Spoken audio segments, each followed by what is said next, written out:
Autism అంటే ఏంటనేది అసలు ప్రతి ఒక్క మామూలు వాళ్ళకి తెలియాలి. అంటే వాళ్ళని రకరకాలుగా పిలుస్తారు. మీకు సంబంధించి అసలు ఆటిజం అంటే ఏంటి? మీరు ప్రేక్షకులకి ఎలా చెప్తారు? ఆటిజం అనేదండి ఒక సిమ్టమో ఒక డిసీజో కాదండి. దీన్ని ఆటిజం స్పెక్ట్రమ్ డిజార్డర్ అంటారండి, ASD. అంటే ఇందులో రకరకాల సిమ్టమ్స్తో, రకరకాల కాంబినేషన్ ఆఫ్ సిమ్టమ్స్తో తయారైన, అంటే మనం ఐడెంటిఫై చేసే కండిషన్ అండి ఇది. ఇదే కాకుండా ఇందులో మల్టిపుల్ సిస్టమ్స్ ఇన్వాల్వ్ అయి ఉంటాయండి. అసలు ఆటిజం, ఈ స్పెక్ట్రల్ డిజార్డర్లో మేజర్ డౌట్ వచ్చేది ఏంటంటే, ఫస్ట్ ఇది సైకాట్రిక్ డిజార్డరా, కరెక్ట్, లేదా ఇది ఒక మీకు ఫిజికల్గా డిజార్డర్ వచ్చిందా, ఫంక్షనల్ ప్రాబ్లమా?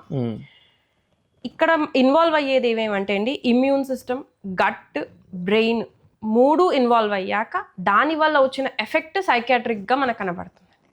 సో ఎలా అయితే మనకి ప్రాబ్లం ఒక ఆర్గన్కి ఎఫెక్ట్ అయినప్పుడు మనకి సిమ్టమ్ ఒకలాగా వస్తుంది. ఫర్ ఎగ్జాంపుల్ లివర్ ఎఫెక్ట్ అయిన అనుకోండి, మనకి సిమ్టమ్ అనేది థ్రోట్లో కానీ బర్నింగ్ కానీ అనిపించచ్చు. అలాగే ఇది ఎఫెక్ట్ అయ్యేది న్యూరల్.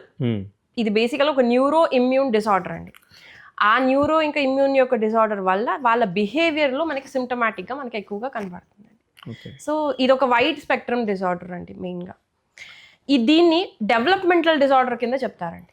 అంటే ఇప్పుడు చెప్పండి మేడం. మెయిన్ మనం అర్థం చేసుకోవాల్సింది ఏంటంటే అండి, ప్రతిరోజు మన బ్రెయిన్ డెవలప్ అవుతూ ఉంటుందండి. Prenatal development, post natal development అని 2 కింద చెప్తారు. అంటే బ్రెయిన్ అనేది ఫంక్షన్ తయారవటం అంతా వూంబ్లో, కడుపు మన యూట్రస్లో జరుగుతుంది. బయటికి వచ్చాక ప్రీనేటల్ డెవలప్మెంట్ అంటే రకరకాల న్యూరాన్స్ ఎప్పటికప్పుడు డెవలప్ అవుతూ ఉంటాయి. మీకు చిన్న ఎగ్జాంపుల్ డ్రైవింగ్ అండి. డ్రైవింగ్ ఎవరికి రాదండి, కానీ ఎప్పుడైతే మనం ట్రైన్ చేసుకుంటామో దానికి కావాల్సిన న్యూరాన్స్ అన్ని డెవలప్ అవుకుంటూ వెళ్ళిపోతూ ఉంటాయండి.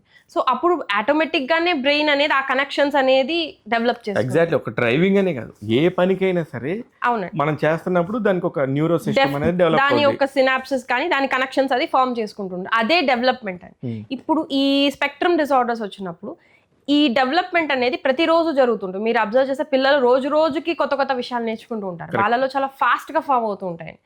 అది వీళ్ళలో స్లో డౌన్ అయిపోతుంది. ఆ గ్యాప్ అనేది వస్తుంది. సో స్లో డెవలప్మెంట్ జరుగుతుంది. ఏదైతే ఆ మైల్ స్టోన్ పలానా టైంకి రావాల్సినది స్లోవర్ పేస్లోకి రావటమే మేజర్ దీంట్లో జరిగే మనకి అర్థమయ్యే సిమ్టమ్, లేదా దీంట్లో జరిగే ప్రాబ్లమే అది. అంటే ఆటిజం అనేది మనం ఒక మాటలో చెప్పలేనిది, చాలా వైడ్ స్పెక్ట్రమ్ అన్నామండి. అందుకనే అదే అంత నిజంగా కూడా ఒక్కొక్కళ్ళతోని ఒక్కొక్కలాగా ఉంటుంది. అవునండి, చాలా యూనిక్ గా ఉంటాయి వాళ్ళ ఫీచర్స్, వాళ్ళ ప్రాబ్లమ్స్ కానీ, వాళ్ళ అలవాట్లు కానీ, వాళ్ళ బిహేవియర్ కానీ ఒక్కొక్కళ్ళది ఇది అని చెప్పలేము. అందుకనే దీన్ని వైడ్ స్పెక్ట్రమ్ అన్నారేమో. అవునండి, మెయిన్ అంటే ఇంకోటి కూడా వీళ్ళని ట్యాగ్, లైక్ ఇది ఆటిజమా కాదా అనే కన్నా ఇది ఎందుకు వీళ్ళు ఇలా బిహేవ్ చేస్తున్నారు అనే దాని మీద మనం దృష్టి ఎక్కువ పెట్టుకుంటూ వెళ్తే అది పేరెంట్కి కిడ్కి కూడా ఈ రెండు ఈజీ ఉంటుంది. I mean there is some abnormality లేకపోతే డిఫరెంట్ బిహేవియర్. కానీ నిజంగా ఈ ఆటిజం వచ్చిన పేరెంట్స్కి నిజంగా చేతులెత్తి దండం పెట్టాలండి. అట్లాగా దేనికంటే వాళ్ళు వీళ్ళతోని సైకలాజికల్గా వీళ్ళు ఆగిపోతారు, ఒక దగ్గర ఆగిపోయి వాళ్ళతో పాటు వీళ్ళు ప్రయాణించాలనుకుంటారు. అది నిజంగా చాలా గొప్ప విషయం. అవునండి, ఇది పేరెంట్స్ కి చాలా సఫరింగ్ కండిషన్ అది. అవును, వాళ్ళు ఆ పేషెంట్స్ మాటల్లో వింటుంటే ఒక్కొక్క దగ్గర నాకు ఇది ఎలా తెలుసు అంటే మేడం, 2014-15 ఆ టైంలో హైదరాబాద్లో సచిన్ టెండూల్కర్ గారు వచ్చినప్పుడు యాంకర్ ఝాన్సీ, మీకు ఐడియా ఉన్నారు కదా, యాంకర్ ఝాన్సీ గారు చాలా పెద్ద ఎత్తున ఈ ఆటిజానికి సంబంధించిన కిడ్స్ అందరినీ హైదరాబాద్లో ఎంతమంది ఉన్నారో చూసుకొని వాళ్ళందరికీ కూడా ఎలాంటి ట్రీట్మెంట్లు, వాళ్ళకి సంబంధించిన అవగాహన కల్పించడం కోసం కొన్ని కార్యక్రమాలు నిర్వహించారు. దానికి సంబంధించి నేను కూడా అక్కడ కొంచెం యాజ్ ఎ మీడియా పర్సన్గా పాల్గొనడం జరిగింది. అప్పటి నుంచి నాకు ఒక క్యూరియాసిటీ ఉండింది, అసలు ఎలా వస్తుంది, అసలు ఎప్పుడు వచ్చింది అనేది మీరు కనిపెడతారు. యాజ్ ఎ డాక్టర్గా భూమిలో ఉన్నప్పుడే మీరు కనిపెట్టొచ్చా, బయటకు వచ్చినాక మీరు ఇందాక చెప్పినట్టు ప్రీ పోస్ట్ మెంటల్ బ్యాలెన్స్ వల్ల తెలిసిద్దా అనేది నాకు కొంచెం చెప్పరా? ఇది ఈ కండిషన్ వూమ్లో ఉన్నప్పుడు మనం కనిపెట్టలేమండి. కాకపోతే దీని యొక్క ప్రీ డిస్పోజిషన్ అంట. ఇప్పుడు ఏదైనా ఒక డిసీజ్ మనలో రావాలంటే దానికి కావాల్సిన ఎన్విరాన్మెంట్ క్రియేట్ అయ్యాకే అది మనలో మేనిఫెస్ట్ అవుతుంది. అది బేసిక్ పాయింట్. అది హెరిడిటరీ డిజార్డర్సే కానివ్వండి, క్రానిక్ డిజార్డర్సే కానివ్వండి, అది జెనెటిక్ డిజార్డర్సే కానివ్వండి. అంటే దానికి అనుకూలమైన పరిస్థితులు కలిగినప్పుడే అది మనలోకి మేనిఫెస్ట్ అవుతుంది. మన ఎంత జెనెటిక్ లైన్, జెనెటిక్ లైన్తో వచ్చేది ఏంటంటే ప్రీ డిస్పోజిషన్ అంటే దాని వైపు మన యొక్క లోన్ అవ్వటం, ఆ డిసీజ్కి లోన్ అయ్యే ఛాన్సెస్ ఎక్కువ. కానీ డిసీజ్ అనేది జెనెటిక్ అయింది కాబట్టి ఇది వచ్చేయాలనే చాలా రేర్ కండిషన్స్ అండి అవి. అది పుట్టినప్పుడే వచ్చేస్తాయి. కానీ ఆటిజం అనేది అస్తమాను పుట్టినప్పుడు రాదండి. దాన్ని కొన్ని కండిషన్స్లోనే అవి వస్తాయి. సో మీరు కశ్యప సంహిత గురించి వినుంటారండి. కశ్యపుడు సంహిత అంటే ఆయన ఒక మన హితం కోసం రాశారండి, కొన్ని సూత్రాలు అవి రాసింది. ఆయన గర్భ సంస్కారము, ఇంకా pregnancy, pre conception time, pregnancy, delivery, lactation అంటే బేబీ 2 years లోపల వరకు ఈ పీరియడ్ చాలా ఇంపార్టెంట్ పీరియడ్ కింద చెప్పారు కశ్యప సంహితలో. వాళ్ళు గర్భ సంస్కారానికి కూడా చాలా ఇంపార్టెన్స్ ఇచ్చారు. ఎందుకంటేనండి మనం ఒక లైఫ్కి ఆల్మోస్ట్ ఒక నెక్స్ట్ లైఫ్కి ఒక గ్రౌండ్ అవుతాం, ఒక ఇన్స్ట్రుమెంట్ అవుతాం మనం. అలాంటప్పుడు మదర్ రోల్ ఒకటి ఉంటుంది, ఫాదర్ రోల్ ఒకటి ఉంటుంది. ఫాదర్ అనేది బీజం అయితే మనది క్షేత్రం, ఫీమేల్ అనేది క్షేత్రం. ఎందుకంత ఇంపార్టెన్స్ అంటే మనం ఆ 9 months వాళ్ళకి ఒక ఎన్విరాన్మెంట్ మనం మొత్తం క్రియేట్ చేస్తాం. మనలో ఏ థింకింగ్ ఉంది, మనలో ఏ రకమైన ఫుడ్ హ్యాబిట్స్ ఉన్నాయి, ఏ టాక్సిన్స్ అనేవి ఉన్నాయి, ఎవ్రీథింగ్ అంతా కూడా బేబీకి కూడా అంతే రెస్పాన్స్ అవుతుంది. ఎలా అయితే న్యూట్రిషన్ ప్లాసెంటా ద్వారా అంటే బేబీకి చుట్టూరా ఉండే ఒక పొరలో ఎలా అయితే అన్నీ వెళ్తాయో అదే విధంగా టాక్సిన్స్ కూడా వాటిని ఎఫెక్ట్ చూపిస్తాయి. ఎంత పాజిటివ్ ఎఫెక్ట్ ఉంటుందో అంత నెగిటివ్ ఎఫెక్ట్ కూడా ఉంటుంది.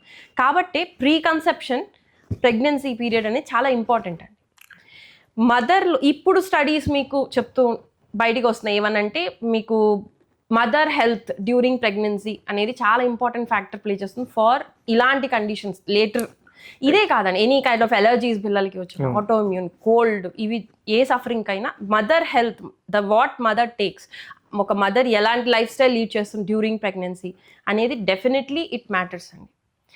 ఆ పరంగానే ప్రతి మంత్ ఎట్లా ఉండాలి, మనం ఏమేమి ఎక్సర్సైజెస్ చేసుకోవాలి, మన హెల్త్ ఏంటి, మన ఫుడ్ ఏంటి, దీని మీద చాలా ఎక్కువ అవగాహన అనేది పాతకాలం నుంచే ఉండేది. అంటే ఆటిజం అనేది ఒక మదర్ ద్వారా తీసుకునే ఫుడ్ వల్ల కూడా ఇబ్బంది పడచ్చు అని మీరు చెప్తున్నారు. రావచ్చు, ఎందుకంటే మదర్ తీసుకునే గట్ ఇప్పుడు మనం కనుక కాజెస్ మీరు అడిగినట్టయితే ఫస్ట్ మనం చూసుకున్నట్టయితే మేజర్గా నేనైతే ఎన్విరాన్మెంటల్ టాక్సిన్స్కి ఫస్ట్ ప్రిఫరెన్స్ అండి. ఓకే, ఎందుకంటే మనం తీసుకునే లెడ్, మనలోకి లెడ్ అనేది వెళ్తుంటుంది. మేజర్ 3 టాక్సిన్స్ అండి, అల్యూమినియం, లెడ్ అండ్ మర్క్యూరీ. ఏవైతే మన లెడ్ అనేది కనుక చెక్ చేసామనుకోండి, ఆటోమొబైల్స్, కార్స్ అవన్నీ వెళ్ళే దాంట్లోంచి లెడ్, మనం పేపర్ కవర్ చేస్తాం ఫుడ్ తినేటప్పుడు, ఆ ప్రింటింగ్ నుంచి వచ్చే లెడ్, ఇవన్నీ ఎప్పుడైతే మనం తీసుకుంటామో అది మన ద్వారా బేబీకి కూడా వెళ్తూ ఉంటుంది. అదే కాకుండా రీసెంట్ స్టడీలో అది జనరేషన్స్ కూడా పాస్ చేస్తుంది. ఓ మై గాడ్, అది ఇప్పుడు వాళ్ళు ఆ మనకి స్టడీస్ వస్తున్నాయండి. సో మనం తీసుకునే 1 సారో 2 సార్లో టాక్సిన్ కనుక మనం సరిగ్గా డీటాక్స్ చేయలేకపోతే definitely it will affect. Lead, next mercury అనేది వచ్చేది జనరల్గా ఇదివరకు టీత్ అమల్గమ్స్ ద్వారా వస్తుంది, ట్యూబ్ లైట్స్ నుంచి ఉంటుందండి. అది కాకుండా హై ఫ్రక్టోస్ కార్న్ సిరప్, మనం షుగర్ వాడట్లేదు అనుకుంటాం కానీ జ్యూసెస్లో కానీ కెచప్స్లో కానీ సాస్లో కానీ ఎక్కడైనా సరే వెనకాల మీరు చదివినట్లయితే హై ఫ్రక్టోస్ కార్న్ సిరప్ అనేది తయారీలో హై మెర్క్యూరీ అనేది వాడతాం. ఓకే, సో ఇంకెక్కడ కన్నా ఇందులోంచి ఎక్కువ వస్తుందనేది ఇప్పుడు స్టడీ సార్. సో ఇలా మనం తినే బర్గర్లో కానీ ఫ్రెంచ్ ఫ్రైస్లో నంచుకునే సాసెస్లో కూడా ఈజీగా అది మెర్క్యూరీ మనకి బాడీలో డిపాజిట్ అయ్యి నెక్స్ట్ జనరేషన్కి కూడా వెళ్తుంది. ఈ ప్లసెంటా ద్వారా స్మోకింగ్ రెసిడ్యూస్, ఆల్కహాల్ రెసిడ్యూస్ కూడా ట్రాన్స్ఫర్ అవుతుంది. కరెక్ట్. అందుకనే ఫీమేల్కి ఆల్కహాల్ అండ్ సిగరెట్ ఇవి ఎందుకు వద్దంటాము అంటే మేజర్గా ఎవరికైనా హెల్త్ ప్రాబ్లమే, కానీ ఇంకా ఎక్కువ అండ్ వాళ్ళు నెక్స్ట్ లైఫ్కి ఎన్విరాన్మెంట్ ప్రొవైడ్ చేస్తారు, మొత్తం క్షేత్రం అది 9 months. అందువల్లే ప్రాబ్లం. అందువల్ల ఉమెన్ కి సంబంధించి ఎప్పుడైనా సరే ఈ సిగరెట్ కానీ ఆల్కహాల్ కానీ తీసుకోకూడదు. ఒకవేళ ఏమన్నా 6 months బిఫోర్ నుంచే దాని డీటాక్స్ ప్రొసీజర్స్ కంపల్సరీ అండి. మనం ఆటిజంని మనం ఫుల్గా డీల్ చేద్దాం అనుకున్నట్టయితే compulsory pre conception time compulsory అండి.